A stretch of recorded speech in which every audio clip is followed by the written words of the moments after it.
નમસ્કાર, સમાચાર સાથે હું નિશ્ચિત રાજગુરુ। મહેસાણામાં મુખ્યમંત્રી રૂપાણીનું કોંગ્રેસ પર વિવાદિત નિવેદન। ચૂંટણીમાં કોંગ્રેસ આગળ હશે તો પાકિસ્તાનમાં ફટાકડા ફૂટશે।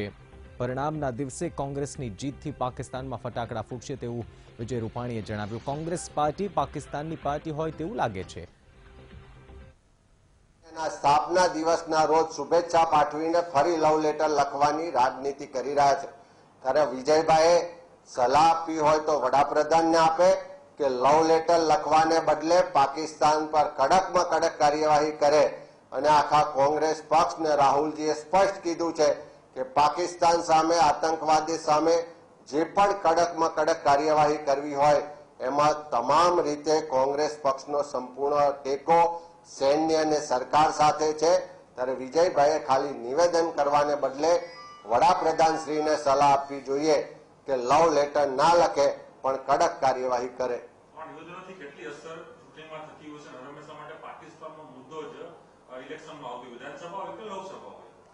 જ્યારે જ્યારે ચૂંટણી આવે ત્યારે ધાર્મિક પ્રશ્નોને લઈ, રામ મંદિરને લઈ અને ધર્મને આધારિત રાજનીતિ કરીને ભારતીય જનતા પાર્ટી પ્રજાને છેતરીને મત મેળવીને સત્તા પર બેસે છે।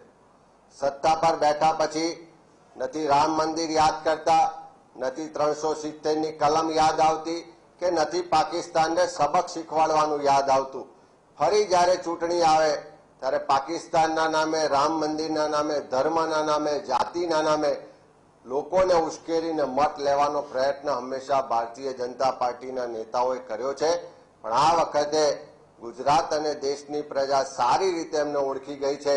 જે પ્રજા સાથે વિશ્વાસઘાત ભાજપે કર્યો છે એ વિશ્વાસઘાતનો જવાબ 2019ની લોકસભાની ચૂંટણીમાં ભારતીય જનતા પાર્ટીને ગુજરાત અને દેશની પ્રજા ચોક્કસ આપશે।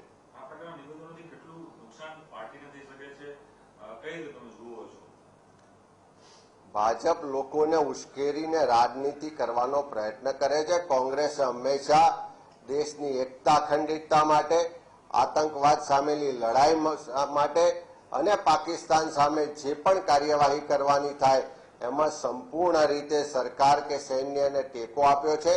સરકારને મુખ્યમંત્રી શ્રી ખાલી નિવેદન કરવાને બદલે કડકમાં કડક કાર્યવાહી કરીને આતંકવાદનો ખાત્મો બોલાવે એવું આજે દેશની પ્રજા ઈચ્છી રહી છે।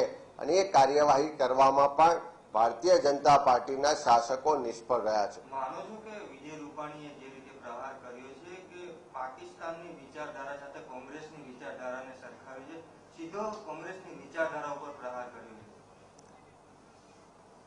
મત લેવા માટે લોકોને ઉશ્કેરવો એ ભારતીય જનતા પાર્ટીની વિચારધારા રહી છે, એના કાર્યક્રમો રહ્યા છે। આજે ચૂંટણી આવી છે, લોકોને ઉશ્કેરીને મત લેવા માટે ક્યાંક ને ક્યાંક ધર્મ અને પાકિસ્તાનનો સહારો ભારતીય જનતા પાર્ટી લઈ રહી છે। પણ ગુજરાતની જનતા ખૂબ સમજુ ને શાણી છે।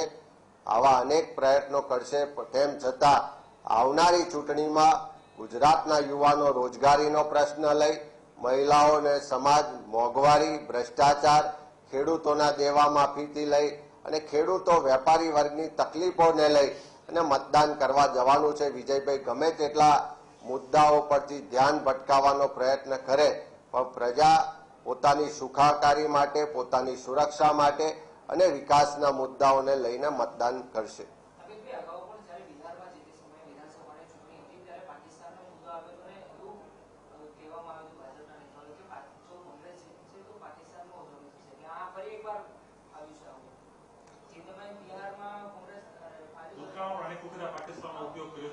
ચૂંટણીઓ આવે ત્યારે પાકિસ્તાનના નામે લોકોને ઉશ્કેરવાનો પ્રયત્ન થાય છે। પણ જ્યારે વડાપ્રધાન શ્રી નરેન્દ્રભાઈ શપથ લે ત્યારે નવાઝ શરીફને આમંત્રણ આપવામાં આવે છે, બિન બોલાયે પાકિસ્તાન જઈને બિરયાની ખાવામાં આવે છે, સાડીને સાલની રાજનીતિ કરવામાં આવે છે અને અત્યારે પણ કડક કાર્યવાહી કરવાને બદલે પાકિસ્તાનને એના સ્થાપના દિવસની શુભેચ્છાના પત્રો લખવામાં આવે છે। એટલે વડાપ્રધાનશ્રીએ લવ લેટરની રાજનીતિ બંધ કરવી જોઈએ અને પાકિસ્તાનના આતંકવાદનો ખાત્મો બોલાવવા માટે નક્કર પગલાં લેવા જોઈએ।